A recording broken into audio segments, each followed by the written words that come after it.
O 7-1 não mudou nada no futebol brasileiro. Verdadeiro ou falso? Eu acho que nada, eu acho que é mentira. É falso. Para você. O que eu mudou, acho que então?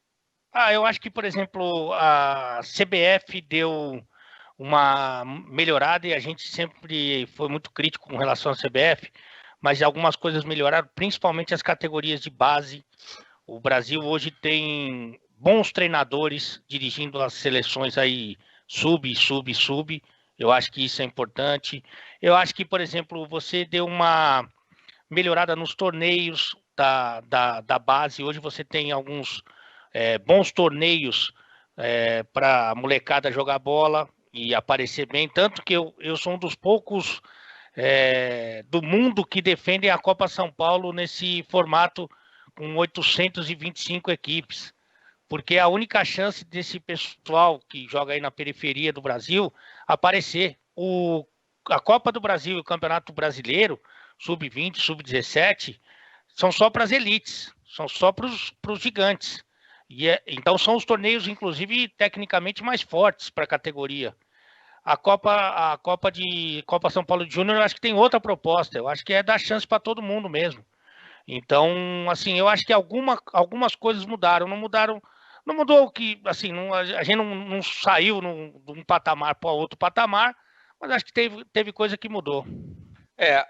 A mudança esperada, André, talvez fosse, eu não sei se a mais esperada era em termos de organização do futebol, porque todo mundo ficou, olha a Alemanha aí, hein? Desde 2006, né? Até antes, né? O planejamento que começou para a Copa de 2006 e que depois da saída do Klinsmann se manteve com o Joachim Löw, e você trabalha o futebol de um jeito diferente, muda a cultura do jogo, reeduca os professores e culmina com o título mundial em 2014, jogando naquele ciclo um belo futebol. Tá aí o exemplo. É isso que tem que fazer. É estruturar fora para estruturar dentro depois. Mas sabe o que eu acho, Luizinho? Que para o brasileiro normal, fã de futebol tal, o mudar seria ganhar a Copa seguinte. Se tivesse vencido a Copa seguinte, mudou. Tá vendo como o Brasil mudou? Tá vendo como o 7-1? No fim das contas é isso, cara. E a gente tem a obrigação de analisar um pouquinho diferente. E eu concordo com a Alê. A gente mudou. Você vê que a seleção brasileira, ela hoje é treinada por um técnico que foi escolhido pela sua competência, porque era o primeiro da fila, diferente do Filipão em 2014, que não vivia o seu grande momento. E aqui, o Filipão, eu estou analisando friamente o fato da época, porque o Filipão é maravilhoso. O Filipão é vencedor. O Filipão, se tem um cara que você tem que botar assim o rótulo vencedor, é o Filipão. Mas na época ele vinha de trabalhos que não o credenciavam para ser, com méritos, naquele momento, técnico da seleção. A gente sabe que ele foi politicamente, que ele foi porque o Marinho queria ter uma costa larga lá para poder defender o dele. Então, assim, foi um momento muito ruim de CBF, COL, porque o presidente da CBF era o membro do COL, tanto que isso vai... Eles já estavam todos enroscados, todos, tanto que o Marinho está cumprindo... Não está cumprindo pena, não está preso agora, né? Porque ele foi liberado, mas ele cumpre pena, seja com liberdade e tal, ele está lá. Ele é um cara condenado pela justiça americana. O Marco Polo sumiu. Então, assim, eu acho que deu nós temos aí uma rajada de ar puro que está passando pela CBF e até em camadas abaixo da presidência, de pessoal organizando o campeonato, de, sabe, mentalidade, ela tá mudando. Talvez não com a velocidade que a gente queira, mas ela tem uma certa mudança, sim. O resultado é que vai ser o principal argumento para falar que, tá vendo como mudou mesmo? Mas eu acho que mudou um pouquinho, sim. Verdadeiro. Então, mas, quer dizer, não mudou nada, né? Então, falso.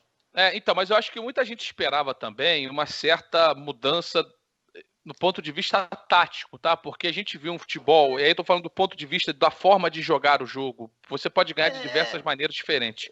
Mas não tem como, cara, esperar que a gente faça aqui o que a Alemanha fez, de sentarem todos os técnicos e pensarem no projeto da seleção. Aqui não dá, velho. Aqui 1 bilhão de euros. Aqui, qualquer coisa que você tente unir o país em termos de futebol, você esbarra na primeira divisa que fica na Via Dutra. Rio e São Paulo. Porque é uma rivalidade, um bairrismo, um negócio exacerbado, sabe, horroroso, que você vê aqui, nos nossos comentários. Olha aí, paulistada, olha isso aqui. Você não pode votar em um que seja daqui, porque é paulistada, se votar um é cariocada. Então, assim, para ter uma unidade de pensamento. E outra, a realidade do futebol de São Paulo não é a mesma realidade do futebol de Pernambuco, que não é a mesma realidade do futebol do Pará. A gente, até pelo tamanho, é muito difícil fazer o que a Alemanha fez. A gente não vai chegar lá. Mas, André, eu acho assim, é muito difícil. Não dá pra... Gente, a gente tá vendo aí o combate ao coronavírus, ele é só um exemplo da capacidade de organização das grandes nações e como a gente está muito atrasado em como se organizar para combater uma situação que afeta a vida das pessoas e que mata a gente. O nosso nível de organização é esse aí que a gente está vendo, tá? Sem aqui fazer análise de um lado ou outro, a gente está vendo só o resultado da tomada da decisão. Quase 30 mil pessoas mortas aí, a gente vai ter esse número batido hoje ou amanhã, infelizmente, é com desprazer total, com tristeza que eu falo isso. Mas é a nossa capacidade de organização, que é desse tamanhozinho. Olha como a Alemanha tem como ela conseguiu se organizar para combater o coronavírus e como ela conseguiu se organizar, e aí com outro tipo de relevância, para montar uma forma de jogar futebol, para você espalhar pela Alemanha inteira os cursos de técnicos que depois espalhavam isso para cada comunidade, para cada local, porque na Alemanha é uma cidade de 1.200 habitantes, um condado, que não é uma cidade, é um vilarejo. Um vilarejo, André, um vilarejo, tá? Um vilarejo, que foi onde eu morei, um vilarejo. Tinha 3 campos de grama de 11 pessoas para 1.300 pessoas que moravam lá. E você tinha o time da cidade que jogava contra um outro vilarejo que era dali 5 quilômetros, que também tinha mais 1.200 pessoas, que tinham 3 campos de futebol para os caras jogarem.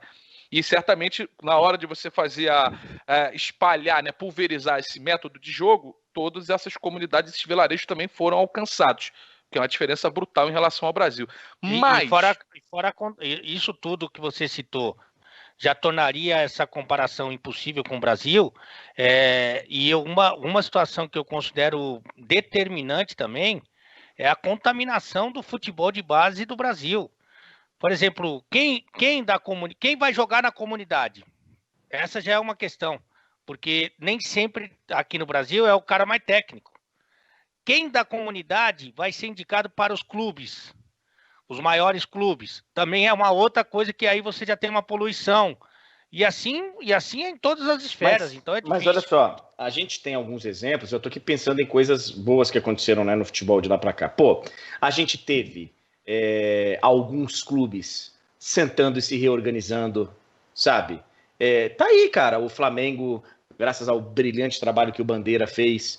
O próprio Palmeiras, que foi de uma forma um pouco diferente, teve lá um cara que botou uma grana, mas, pô, é um outro clube hoje. Bahia, tá aí um exemplo sendo dado, Fortaleza, o próprio Ceará, enfim, tem coisas no Brasil acontecendo, treinadores que estão indo lá no clube, no curso da CBF, que já ouvi de vários, que é um curso muito bom. É curto comparado com o da Europa e tal.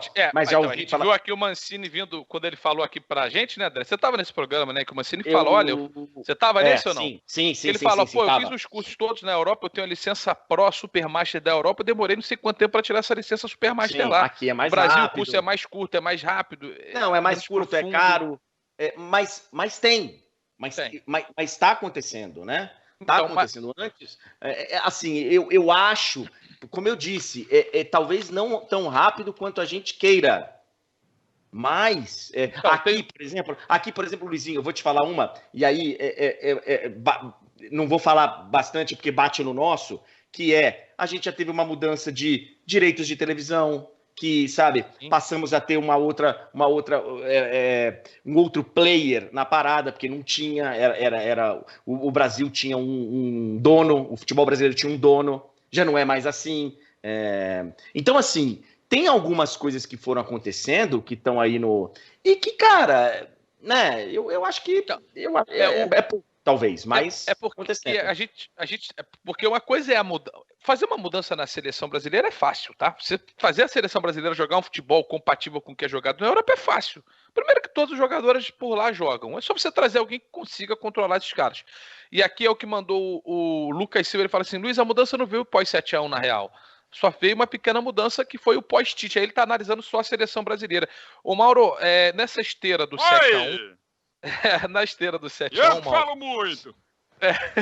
O Mansur, que escreve Nossa, grandíssimos... espera um pouquinho, só vamos tentar render aí esse UOL TV gostoso. É. Você viu, André? Eu mesmo agora tô bloqueando o meu microfone só... Olha lá. Então, vamos dar o like lá. Estacionou nos 2.400 likes, tá? Dá tempo de chegar até os 3.000 likes, a gente poder trazer a terceira dica do Quem Sou Eu e mostrar que a gente deu na cara do Helsinki hoje. Mas, ô Mauro, o Mansur, que escreve textos brilhantes no Globo, ele cita no texto dele de hoje, na coluna dele de hoje, algo que pode sinalizar que houve uma certa mudança. Ele fala assim, eu separei só um parágrafo para ler aqui para a galera. Como mostrou ontem aqui no Globo João Pedro Fonseca, desde o Mundial de 2014, 7 dos 12 maiores clubes do Brasil tiveram treinadores estrangeiros, sendo que 2 deles buscaram 3 vezes o nome de fora do país. Nos anos anteriores à Copa no Brasil, apenas um estrangeiro fora contratado. Então, assim, você tem essa tentativa, que eu acho que é uma tentativa de você acelerar, eventualmente, né, essa mudança, trazendo os caras de fora, porque para você educar alguém vai demorar mais tempo. Você traz alguém de fora que já está nesse conceito, em tese ele pode aplicar mais rapidamente. Você acha que essa foi esse movimento dos estrangeiros foi exatamente uma tentativa de acelerar essa transição, da transformação, melhor dizendo, até mesmo do futebol brasileiro?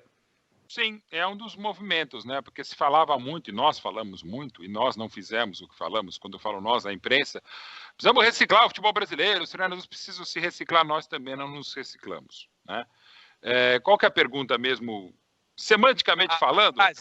O 7-1 não mudou nada no futebol brasileiro. É claro que é falsa, né? Como qualquer enunciado, nada, tudo, jamais, para sempre, eternamente, é claro que está errado. Claro que muda alguma coisa. E mudaria até se tivesse ganhado, né? Que não aconteceu. Mas alguma coisa muda. E é questão de moda. Há 50 anos, por exemplo, faz exatamente agora, a gente está fazendo o blog do Esporte Interativo esse dia a dia da Copa do Mundo de 70, faltavam 2 dias para começar a Copa para o Brasil. A Copa já tinha começado ontem num jogo, aliás, horroroso entre União Soviética e México 0-0. E ainda se falava muito que, embora muita gente da imprensa mundial dissesse que o Brasil era um dos grandes favoritos, para não dizer o maior, para ganhar o tri, o Brasil tinha ficado, e o Nelson Rodrigues, num texto exatamente publicado hoje em O Globo, há 50 anos, falava brilhantemente sobre como a gente tinha aquela coisa do complexo de vira-lata que ele tinha criado, como a imprensa esportiva só falava do futebol força, do futebol europeu, aquilo que a gente dias depois mostrarei que não era bem assim, ou que em 70 não era, voltaria a ser em 74, como a vida é. Então, assim, tem modas e modas. Então, entre 66 e 70, tinha que preparar fisicamente. O Brasil também foi espetacular em 70, porque ficou 112 dias se preparando para a Copa. Uma preparação espetacular, melhor do que qualquer outra europeia, também porque se adaptou melhor à altitude, também para as temperaturas, um monte de coisa. Então, assim, é moda. Então, a moda agora é o treinador estrangeiro. Como a gente teve, antes de chegar o Jorge Jesus, o Abel e a moda dos treinadores mais experientes. Como antes havia sido um ano, pelo sucesso do Fábio Carneiro no Corinthians, os mais jovens. Então a gente é muito volúvel, a gente vai muito na moda, a gente vai no Trending Topics. A administração do futebol brasileiro é Trending Topics. Então, algumas coisas mudaram e só para fechar, mudaram para melhor. Tá, não, mas é porque eu quero saber, dentro dessas tentativas e várias tentativas, né, e vou chamar de navegadas em ondas que estavam ali naquele momento, o pessoal surfando as ondas do momento, ô Mauro, o futebol brasileiro, assim, com todas essas micro-rupturas dentro de uma ruptura maior, tá? Conseguiu avançar? Sim, sabe? sim. Conseguiu pegar um pouquinho de cada um desses trending topics para chegar a alguma coisa? Sim, já foi falado com total razão. Tem uma coisa boa que a CBF fez nos últimos anos, exatamente são esses cursos preparatórios, são de um modo geral muito, muito bons, né? E até a maneira como se faz, que os grandes treinadores também participem deles, até como alunos. A organização do futebol, de um modo geral, tem melhorado, inclusive da própria CBF, um pouco mais transparente, ou bastante mais transparente do que nos dias turvos e obscuros de antanho. Administrações como as do Flamengo, como do Palmeiras, com as características delas, administrações como do Atlético Paranaense, como foi falado pelo André, do próprio Bahia, Ceará, Fortaleza, com características, e claro que às vezes isso tem retrocessos, mas tem acontecido, essa vontade de haver um intercâmbio, muita gente nos cursos de esportes, de educação física, nos cursos sequenciais, fazendo trabalhos bárbaros mesmo, gente muito competente, muito capaz, que está no Brasil, que está entrando no mercado ou está fora do Brasil, muitos analistas de desempenho. Eu acho que houve sim uma evolução. Aquela frase do maravilhoso, saudoso Valdir Espinosa, que você não precisa ser atropelado para aprender a atravessar a rua. Lamentavelmente, fomos atropelados 7 vezes no mesmo cenário. Mas eu entendo que, de um modo geral, as coisas mudaram. E dá para dizer que para melhor. Ainda está no nível ideal? Não. O caso alemão é um exemplo? Não, porque, repito, é 1 bilhão de euros usados em pessoal, em estrutura e um monte de coisa, um dinheiro que, evidentemente, a gente não tem. Mas, de um modo geral, deu uma melhoradinha assim, viu, Luizinho?